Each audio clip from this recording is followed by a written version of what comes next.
அந்த அளவுக்கு கஷ்டமான வேலையை பார்த்துட்டு வரீங்க. எனக்காக தானே நீங்க இவ்ளோ கஷ்டப்படுறீங்க.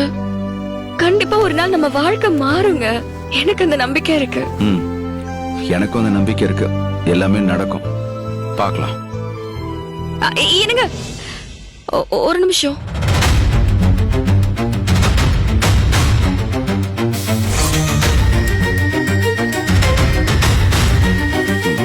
என்ன?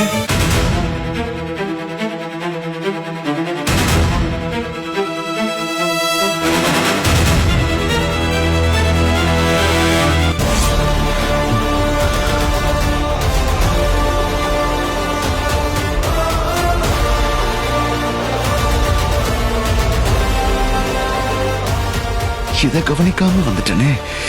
இவ என்ன கேட்க போறான்னு தெரியலையே. எப்படி சமாளிக்கிறது? திரும்புங்க.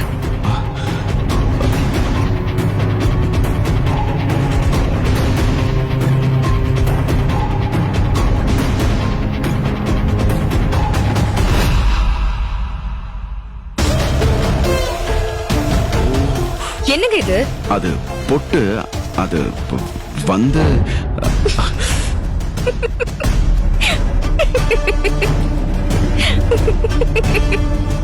என்னங்க நீங்க இதோட வெளியில போயிட்டு வந்தீங்க? நேத்து நீங்க வெளியே போகும்போது நான் உங்களை கட்டி பிடிச்சல, அப்போ இந்த பொட்டு ஒட்டி இருக்கும்னு நினைக்கிறேன். கருமம். உங்களை யார் யாரெல்லாம் பார்த்தாங்களோ அவங்கள என்ன நினைச்சிருப்பாங்களோ தெரியல. நானும் அதை கவனிக்காம விட்டுட்டேன். ஐயோ, உங்களால என்னங்க சொல்றது? போங்க, இனிமே நான் சிந்தூர் போட்டே வச்சுக்கிறேன். சரி, சீக்கிரம் போய் குளிச்சுட்டு வாங்க. சரி.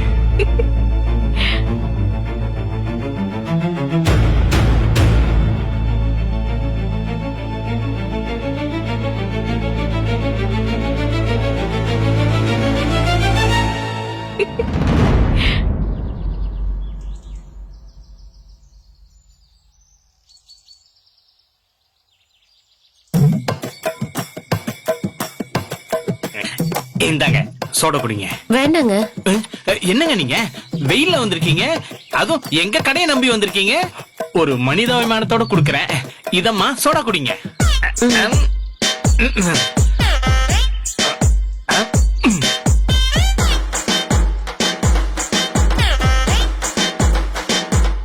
அப்புறம் வீட்டுல மாப்பிள்ளை பாக்குறாங்கன்னு கேள்விப்பட்டேன்.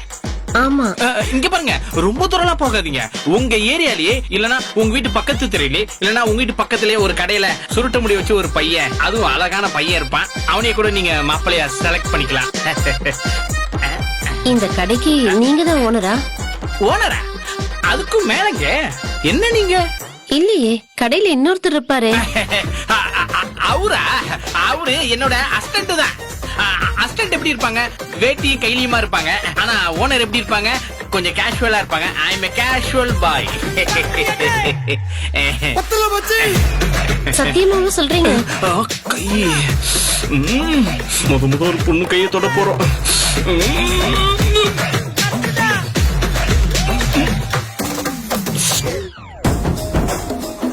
என்னங்க இந்த டச் போன ஜென்மத்திலயும் என்ன டச் பண்ண மாதிரி இருக்கு? போன ஜென்மத்துல மட்டும் இல்ல, இந்த ஜென்மத்துல கூட தான். இந்த பதிலுக்கு தான் என்ன அண்ணனே தான். வாங்கண்ணே. யாரு கஸ்டமரு? கஸ்டமர். ரெகுலர் கஸ்டமரா? ஆமாங்க. ஆமா. இது என்னது? ஜூஸ். ஜூஸ் யாருக்கு? கஸ்டமருக்கு. நீங்க போயிட்டு அப்புறமா வாங்க, வியாபாரம் பார்க்கலாம். சரிங்க. அண்ணே என்ன என்ன இது?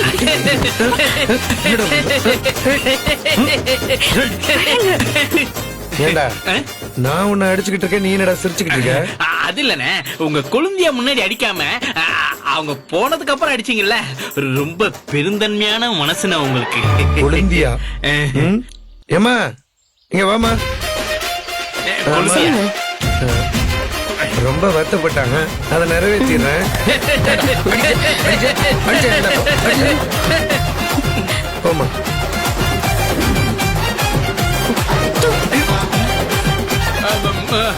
ஆமா, கடைக்கெல்லாம் போயிட்டு வந்தாச்சா? நாங்க என்ன கடைக்கு மட்டுமா போனோம், அப்படியே ஸ்கூலுக்கு தானே போயிட்டு வந்தோம். ஸ்கூலுக்கா? என்னண்ணே ஸ்கூல்ல எப்ப சேர்ந்தீங்க? ஏண்டா இதுக்கப்புறம் நான் ஏன்டா ஸ்கூலுக்கு போக போறேன்? பரத்தும் சோனியாவும் இன்னைக்கு என் கூட தான் ஸ்கூலுக்கு போவேன்னு சொல்லி ஒரே அடம் பிடிச்சிட்டாங்க. அதனாலதான் அப்படியே கூட்டிட்டு போய் ஸ்கூல்ல விட்டுட்டு துணியெல்லாம் வாங்கிட்டு வந்தோம். என்னக்கா கடையில Dress பார்த்து தானே எடுத்தீங்க, அதுவே பாத்துக்கிட்டே இருக்கீங்க? இந்த Dress எல்லாம் எனக்கு ரொம்ப பிடிச்சிருக்கு. தேங்க்ஸ் மாமா. 1211. என்னண்ணே Dress வாங்கின பில்லா? இல்லடா தோனி, பார்வதி இது வரைக்கும் எனக்கு தேங்க்ஸ் சொன்னதோட எண்ணிக்கை. ஜவுளி கடையில பில்லு போட்டு கையில வாங்கினதுல இருந்து தேங்க்ஸ் சொல்ல ஆரம்பிச்சா இப்ப வரைக்கும் தேங்க்ஸ் சொல்லிக்கிட்டே இருக்கிறேன், இன்னும் முடிக்கல. இங்க பாரு, இதெல்லாம் ஒரு பெரிய விஷயமே இல்ல பார்வதி. எதுக்காக இத்தனை தேங்க்ஸ் சொல்லிட்டு இருக்க? நீங்க இத சாதாரணமா நினைக்கலாம், ஆனா எனக்கு இது ரொம்ப பெரிய விஷயம். எங்க அப்பா ஃபாரின் போனதுக்கு அப்புறம் நான் கடைக்கு போய் எனக்குன்னு இந்த மாதிரி Dress செலக்ட் பண்ணி எடுத்ததே இல்ல. ரொம்ப வருஷம் கழிச்சு இப்பதான் எனக்குன்னு நான் Dress எடுக்கிறேன், அதுவும் எனக்கு பிடிச்ச மாதிரி. நான் தான் அது எல்லாத்தையும் மறந்துருன்னு உங்ககிட்ட சொல்லியிருக்கேன்ல. இனிமேல உனக்கு நாங்க இருக்கோம். இதுக்கு மேலே இதெல்லாம் நான் சொல்லிக்கிட்டே இருக்க மாட்டேன். நீ திரும்ப திரும்ப இதையே சொல்லிக்கிட்டு இருந்தேன்னு வையேன், இந்த இங்க இருக்கிற மூட்டையெல்லாம் எடுத்து கொடுத்து கடைக்குள்ள அடுக்கி வைக்க சொல்லிடுவேன். அப்புறம் என் அப்பா விட்டா எனக்கு வேற யாருமே இல்லைன்னு நினைச்சிட்டு இருந்தேன். ஆனா நீங்களும் மாமாவும் கடவுள் மாதிரி என் வாழ்க்கையில வந்தீங்க. உங்களால இப்ப எனக்கு ஒரு குடும்பமே கிடைச்சிருக்கு. இதுக்கெல்லாம் நிஜமாவே உங்களுக்கு நான் என்ன திருப்பி செய்ய போறேன்னே தெரியல மாமா. உனக்கு வேணும்னா எனக்கு என்ன திருப்பி செய்யணும்ன்றது தெரியாம இருக்கலாம், ஆனா இப்ப நான் கேக்குறத நீ எனக்காக செஞ்சுதான் ஆகணும். என்ன இப்படி பாக்குற? போயிட்டு உன் கையால சூடா ஒரு கப்பு காப்பி எடுத்துட்டு வா. போயிட்டு வந்தது அசதியா இருக்குல்ல, காப்பி குடிச்சாதான் கடையில உட்காந்து வேலை வைக்க இதோ முடியும். மாமா 5 நிமிஷத்துல கொண்டு வரேன். பார்வதிக்கா எனக்கு ஒரு காப்பி. ஒரு காப்பி 20 ரூபாடா. எதுக்கு காசு எனக்கு மட்டும்? ஏண்டா சூசு குடிக்கும் போது இதெல்லாம் தெரியல? என்ன மாமா? அக்கா எனக்கு காப்பி எல்லாம் வேணா, ஒரு சொம்பு தண்ணி மட்டும் போதும். ஒரு செம்பு தண்ணி 10 ரூபா. அடச்சே, எனக்கு எதுவுமே வேணாம், நான் கடையில போய் குடிச்சுக்கிறேன். இப்படி கடை நேரத்துல வெளியே போனா சம்பளத்துல 100 ரூபா பிடிக்கப்படும். ஐயா சாமி, நான் எங்கேயுமே போல, கடைக்குள்ளே இருக்கேன், போதுமா? ஐயோ ஏன் மாமா, பாவம் விடுங்க. பார்வதி, இவங்கிட்ட விளையாடாம நான் வேற யார்கிட்ட விளையாடுவேன்? எனக்குன்னு இருக்கிறது அவன் ஒரு ஆள் தான். அதனாலதான் சும்மா விளையாண்டா, நீ அவனுக்கு சேர்த்து காப்பி எடுத்துட்டு எடுத்துட்டு வரேன். வா. ம்.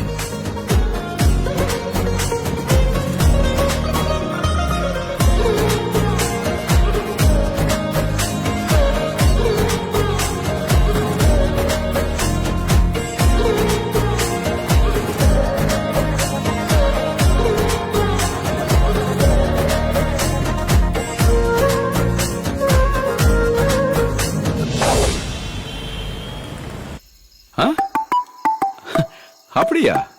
சரி, உடனே ஜாதகத்தை எனக்கு போன்ல அனுப்ப சொல்லு.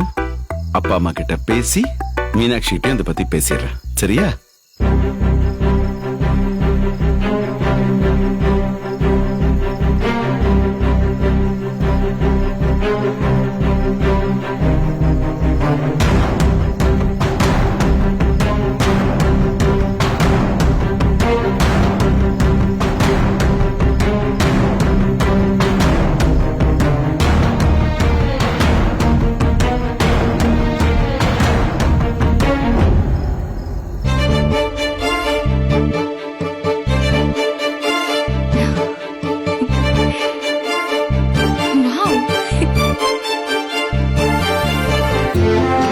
ஐயோ கடவுளே, அதே மாதிரி எப்படிதான் போனோடயே இருக்காளோ? வாங்க. ஏங்க அதே காபி சாப்பிடுறீங்களா? இல்ல சந்திரா, வர வழியில மாணிக்கத்தோட வெளியிலே காபி சாப்பிட்டு தான் வந்தேன். சரி. சித்ரா பவுனா, உன் புருஷன் வெளியில யார்கிட்ட போன்ல பேசிக்கிட்டு இருக்கான்? தெரியலையே மாமா. சித்ரா, அந்த அளவுக்கு யார்கிட்ட போன்ல பேசிக்கிட்டு இருக்கான்? நான் வர்றது கூட தெரியாம வெளியில இருக்க செடியெல்லாம் பிச்சு போட்டுட்டு இருக்கான். என்னது? செடியெல்லாம் பிச்சு போறது அவனா? நான் ஆடு எல்லாம் ஏதோ தின்னுட்டு போகுதுன்னு நினைச்சிட்டு இருந்தேன். அவன் உள்ள வரட்டும், அவனை பிச்சர்றேன். என்னடா பரத்து, அதிசயமா இருக்கு. வீட்ல உட்காந்து படிக்கலாம் செய்றீங்க.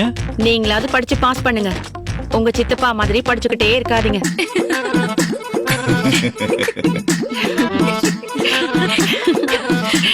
அண்ணி, ஏணியை கூரையில் போடாதே, வானத்தில் போடு. தூக்கத்தில் வருவது கனவல்ல, தூங்கவே விடாததுதான் கனவு. ஏக்கத்தில் வருவது லட்சியம் அல்ல, தாக்கத்தில் வருவதே லட்சியம். ஐயா சாமி, என்ன 4 அடி கூட அடிச்சுக்கோ. ஆனா இந்த மாதிரி கவிதைன்ற பேர்ல கண்டதையும் உளராத. உன்னை கையெடுத்து கும்பிட்டுக்கிறேன். அண்ணி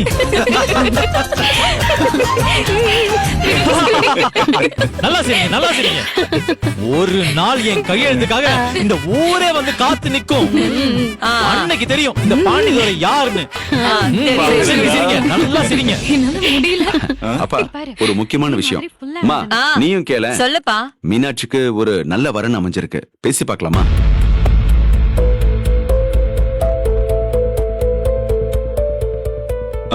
மாப்பிள்ளை வீடு எப்படி? மாப்பிள்ள இன்ஜினியரா இருக்காரு. மாசம் 20,000 ரூபாய் சம்பளம். ஊரு தேனி பக்கத்துல ஆண்டிப்பட்டி தான். ஆனா செட்டில் ஆனது சென்னையில தான். மாப்பிள்ள கூட பிறந்தது ஒரே ஒரு அண்ணன் தான். அவர் இப்போ ஆண்டிப்பட்டியில தான் இருக்காராமா. மாப்பிள்ளையோட இப்ப அப்பா அம்மா இருக்காங்க. இருக்கிறது சொந்த வீடு. என்னம்மா, மீனாட்சியோட ஜாதகத்தை இன்னைக்கே போய் பார்க்கலாமா? எனக்கு கல்யாணம் பண்ணிக்கிறதுல எல்லாம் ஒரு பிரச்சனையும் இல்ல.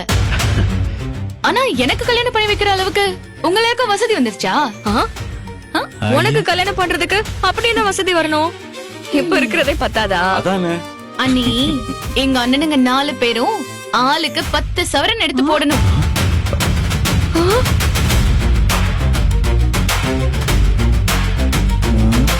என் அண்ணனுங்க பங்குக்கு ஒரு 40. அப்புறம் எங்க அப்பா அம்மா ஒரு 10 சவரன். மொத்தம் 50 சவரன் நகை இருந்தாதான் நான் கல்யாணமே பண்ணிப்பேன். அது சரி. 50 சவரனா? டேய், நீ என்ன பெரிய மகாராணியா? 50 சவரன் நகை வாங்க எவ்வளவு பணம் வேணும்னு தெரியுமா? வாங்க போறது நீங்க தானே, அதை இதுக்கு நான் தெரிஞ்சுக்கணும். இங்க பாரு மீனாட்சி, உனக்கு நல்லபடியா கல்யாணம் பண்ணி வைக்கலாம்னு யோசிச்சுக்கிட்டு இருக்கோம். நீ என்ன 50 பவுன் 60 பவுன் பேசிட்டு இருக்க? எங்களெல்லாம் பார்த்தா உனக்கு எப்படி தெரியுது? அதானே, இன்னைக்கு நகை விக்கிற விலைக்கு ஆளுக்கு 10 சவரனுக்கு எங்க போறது? அண்ணி, நான் உங்ககிட்ட கேட்டேனா? என் அண்ணனுங்க கிட்ட தானே கேட்டேன். உங்களுக்கு என்ன வந்துச்சு? இந்த வாய்க்கு தாண்டி என்கிட்ட நீ நல்லா வாய் கட்டிக்கிற. அம்மா, நான் கேக்குறதுல என்னமா தப்பு இருக்கு? நம்ம கௌசல்யாக்கு வெறும் 2 அண்ணனுங்க தான். ஆனா அவங்களே ஆளுக்கு 30 சவரன் 60 சவரன் போட்டு கல்யாணம் பண்ணி வச்சிருக்காங்க. எனக்கு இருக்கிறது 4 அண்ணனுங்க. ஆளுக்கு 10 சவரன் கூட போடக்கூடாதா?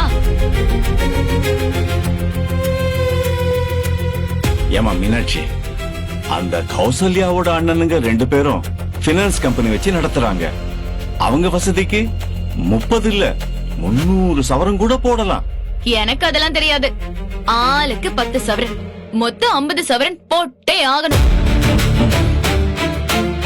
இத பாரு, அதெல்லாம் போட முடியாது. முன்னாடியே பேசி வச்ச மாதிரி ஆளுக்கு ஒரு பவுன், மொத்தமா 5 பவுன் கூட பிறந்த சீர் செய்யறோம், அவ்வளவுதான். இந்த 50 பவுன் கனவுலாம் கண்டுட்டு இருக்காத சொல்லிட்டேன். என்னது 5 சவரனா? தாலியே எனக்கு 7 சவரன்ல வேணும்னு சொல்லிட்டு இருக்கேன். ஏய், இதுல மொத்தமே 5னா மீதிக்கு என்ன எங்க போ சொல்றீங்க? எங்க வேணா நீ போ, எங்களுக்கு என்ன வந்துச்சு? அண்ணன் சொன்ன மாதிரி எங்களால ஆளுக்கு 1 சவரன் தான் போட முடியும். அதுக்கு மேல 1/4 கிராம் கூட போட முடியாது. உங்க முடிவு எப்படி இருந்தா ஏன் முடிவே நான் சொல்றேன் கேட்டுக்கோங்க. 50 சவரன் போட்டு கட்டி கொடுக்கறதா இருந்தா ஒத்துக்கிறேன். நானும் கல்யாணம் பண்ணிட்டு போயிடுறேன்.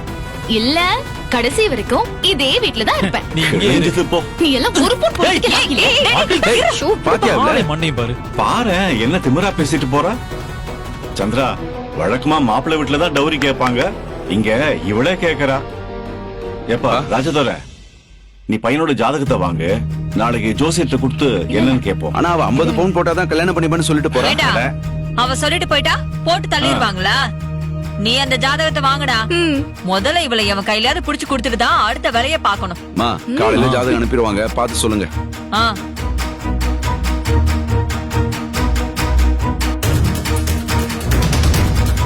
பார்வதிக்கும் கல்யாண வயசு வந்துருச்சு. அவளுக்கும் நல்ல வரனா பார்க்கணும்.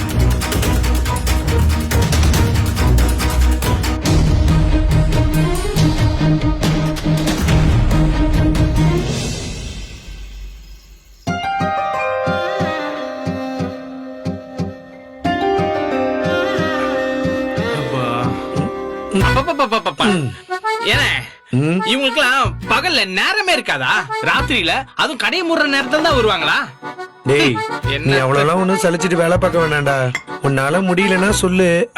என்னண்ணே என்னைய லீவ் எடுத்துக்க சொல்ல போறீங்களா? இல்லடா, ஒரேடியா உன்னைய வேலையை விட்டு தூக்கிட்டு வேற ஆள வேலைக்கு வச்சுப்பேன்டா. அவனா இதை ஒண்ணு சொல்லிடுங்க. என்னத்த பண்றது எல்லாம் என்ன சாப்பிடலாமா? பார்வதி, அம்மா எங்க? அத்தை ரூம்ல தான் இருக்காங்க. நான் வர சொல்லவா? வேணாம் வேணாம், நானே கூப்பிட்டுக்கிறேன். அம்மா அம்மா. தர்மா தோசை. ஏன்டா இவ்வளவு நேரம்? அது ஒண்ணும் இல்லப்பா, கடை மூடுற நேரமா பார்த்து ஒரு கல்யாண ஆர்டர் வந்துச்சு. ஆ, அதான் அந்த லிஸ்ட் போட்டு முடிக்கிறதுக்குள்ள நேரம் ஆயிடுச்சு. ஆமா, அம்மா எங்க? அவ உனக்காக இவ்வளவு நேரம் காத்துட்டு இருந்துட்டு அசதியில அப்படியே தூங்கிட்டா. நான் வேணா போய் எழுப்பட்டுமா? வேண்டாம் மாமா, அத்தை தூங்கட்டும். ஆ, அக்கா என்னக்கா வெறும் தோசை தானே? ஒரு முட்டை தோசை கிடைக்குமா? ஒண்ணு போதுமா? நீங்க ஆசைப்பட்டு ஒரு 2 இல்ல 3 கொடுத்தா கூட சந்தோஷமா தானே இருக்கும். சரி, எடுத்துட்டு வரேன். ஐயோ, முட்டை தோசை வரப்போகுது. என்ன 3 முட்டை தோசை சாப்பிட்டு படுத்தா சும்மா அப்படி தூக்கம் வரும்னே. என்ன உங்களுக்கு நீங்க முட்டை தோசை சொல்லிக்கல? எனக்கு சாதா தோசையே போதும்டா. ஆனா நம்ம ஊர்ல ஒரு முட்டை தோசை 50 ரூபாயண்டா. வர மாசம் சம்பளத்துல உனக்கு 150 ரூபா புடிச்சிடறேன்டா. ஏக்கா முட்டை தோசை கேன்சல். என்னங்க இது முட்டை தோசை கேட்டது குத்தமா? முட்டை தோசை ரெடி. இந்த 1 2 3. இது போதுமா இல்ல இன்னும் ஒண்ணு வேணுமா? இல்லக்கா இதுவே போதும். இத சாப்பிட்டாலே வயிறு நிறைஞ்சிரும். டேய், நான் சும்மா தான் சம்பளத்துல பிடிப்பேன்னு சொன்னேன். உனக்கு எவ்வளவு வேணாலும் கேட்டு வாங்கி சாப்பிடு. அண்ணே நிஜமாவே இது போதும்ண்ணே. மாமா, உங்களுக்கு இன்னொரு தோசை எடுத்துட்டு வரட்டா? ஆ, எனக்கு இது போதும் பார்வதி. நான் இன்னைக்கு 2 தோசை எக்ஸ்ட்ராவாவே சாப்பிட்டேன். ஆமா, நீ சாப்பிட்டியா? சாப்பிட்டேன் மாமா. ம். தர்மா, நம்ம மீனாட்சிக்கு ஒரு வரன் வந்திருக்கு. அப்படியா? எப்பப்பா வந்துச்சு? சாயங்காலம் தான். ராஜதுரை தான் அவனுக்கு தெரிஞ்சவங்களோட தூரத்து சொந்தம்னு சொல்லி கேட்டான். ஜாதகத்தை கேட்டிருக்கோம். சரியா இருந்தா பேசி முடிச்சிட வேண்டிதான். ம். ஆமா, மீனாட்சி சரின்னு சொல்லிட்டாளப்பா. அவ எல்லாத்துக்கும் நிறைய கண்டிஷன் போடுவாள. அவ அப்படிதான்டா சொல்லுவா. அதுக்காக அவ கேக்குறதெல்லாம் நம்ம செஞ்சிட முடியுமா? நாங்க முடிவு பண்ணிட்டோம். நீ என்ன சொல்ற? என்னப்பா இத போய் என்கிட்ட கேட்டுட்டு இருக்கீங்க? நீங்களும் அம்மாவும் என்ன முடிவு பண்ணாலும் சரிதான்.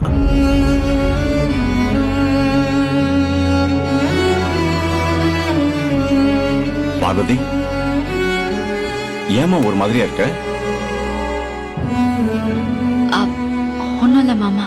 என்னம்மா, நாங்க மீனாட்சி கல்யாணத்தை பத்தி பேசினதும் உனக்கு இதெல்லாம் செய்யறதுக்கு யாரும் இல்லைன்னு நினைச்சு வருத்தப்படுறியா?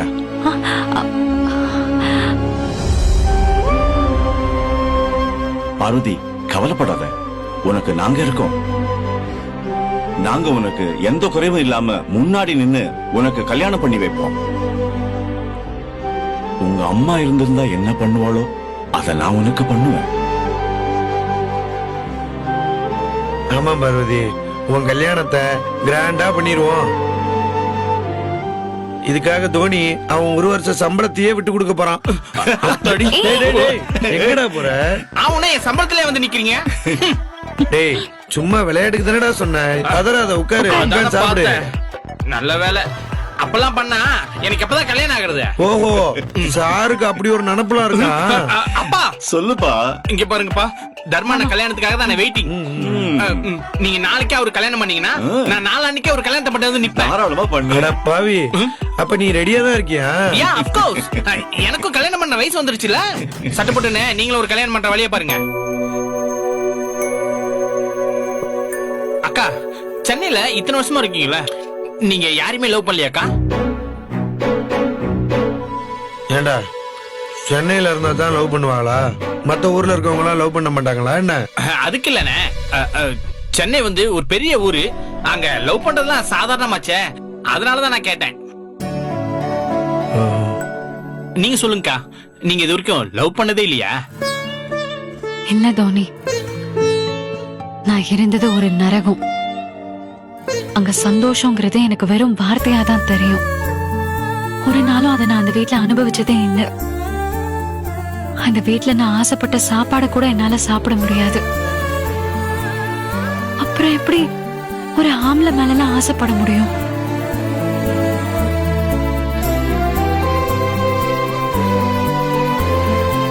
நான் இத்தனை வருஷமா அங்க உயிரோட இருந்ததே பெரிய விஷயம். இதுல எங்க போய் நான் லவ் எல்லாம் பண்றது?